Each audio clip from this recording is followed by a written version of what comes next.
They have stuff thrown at them. They have urine thrown on them. They are subjected to Molotov cocktails. And for the past year and a half, and even before that, they've been willing to stand up and be subjected to that. The system right now has let them down. Well, he's referring to the Portland, Oregon Police Riot Squad, officially known as the Rapid Response Team. And guess what? All of the team, all 50 of the officers, they quit from the prestigious team last week. They said they did that to protest the indictment of one of their fellow team members on an assault charge for allegedly striking a photographer while he was trying to break up a riot on the streets last year. The city leaders have denounced the mass resignations of the officers, but the Portland Police Association says that decorated officer who was charged was caught between an agenda-driven city leaders and a politicized criminal justice system. Daryl Turner joins us now, Executive Director of the Portland Police Association.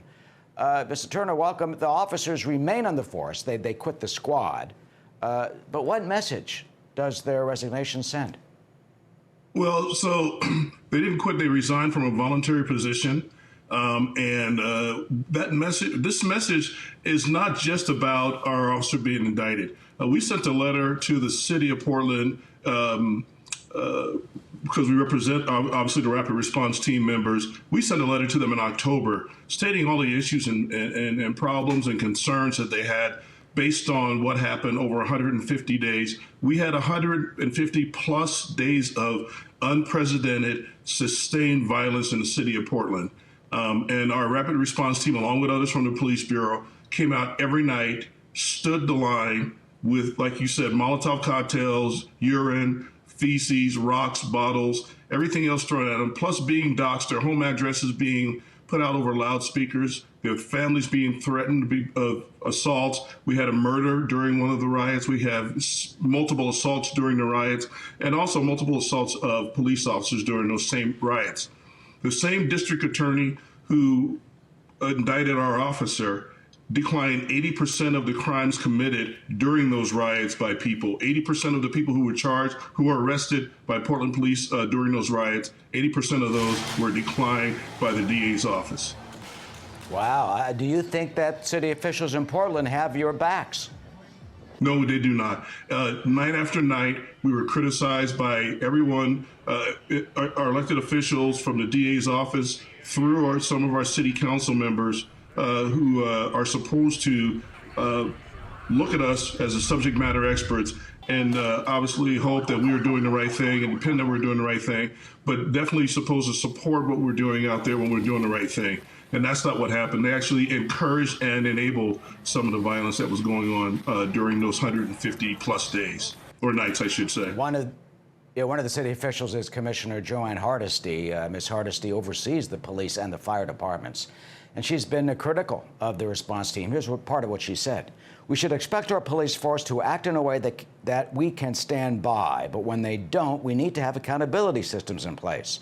I remain deeply concerned these RTT Rapid Response Team resignations are yet another example of a rogue paramilitary organization that is unaccountable to the elected officials and residents of Portland. The good old boy network is crumbling, and we can either be a part of the change or part of the status quo. Is it a rogue military squad? Is it a good old boy network that's crumbling, according to her? I want to make a couple of corrections. She does not run the police bureau. She's the mayor, who's the police commissioner, actually is the police commissioner. Commissioner Hardesty has been a critic of the police, not just since she's been a commissioner, but far beyond that.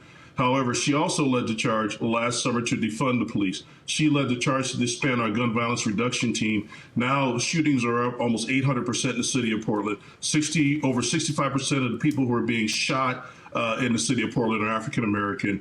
Over 70%, counting those, 65% are people of color. So Commissioner Hardesty is in the forefront of the defunding of police. Crime has gone up, violent crime has gone up, and now she's being criticizing a team that's still going to do the job. They're going to be ordered to do the job. If there's a protest tomorrow, they're going to be ordered to do the same job they were doing. They're just not going to be on the voluntary squad to do that.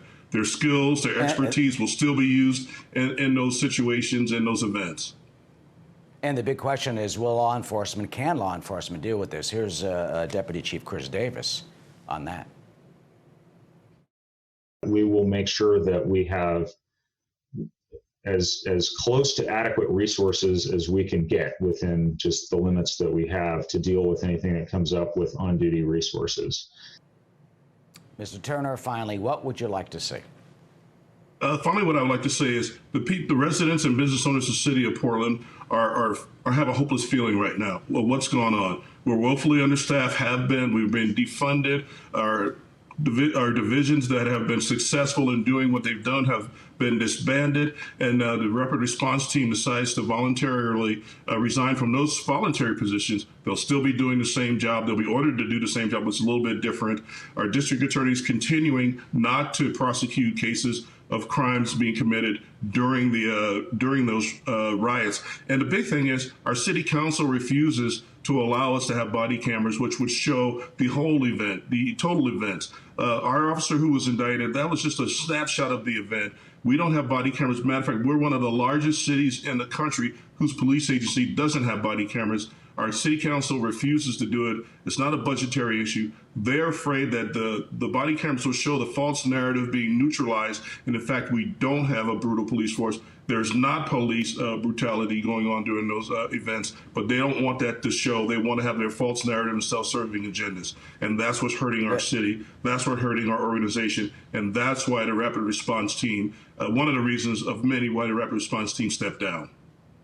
Yeah, the people of Portland and Americans should be able to see that footage, but as you say, it's being blocked. Calls to not defund but refund the police. Daryl Turner, Executive Director of the Portland Police Association. Mr. Turner, thank you. Thank you.